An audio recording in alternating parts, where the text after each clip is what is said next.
Aloha kātou, ua hoʻi mai au. Ua huakaʻi au I maui ua kinekona a me I ka hō me koʻu ʻohana.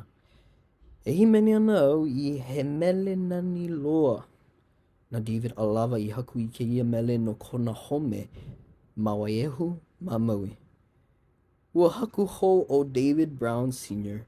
me ka hui The Waiēhu Sons I mau pauku hou no kēia mele. E ia ka mele o Wailele Waiēhu ma ke ʻano o ka hui nā wai ʻehā.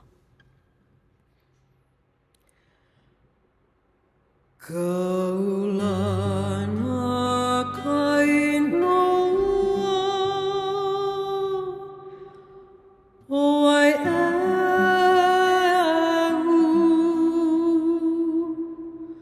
kamakani hou e haili.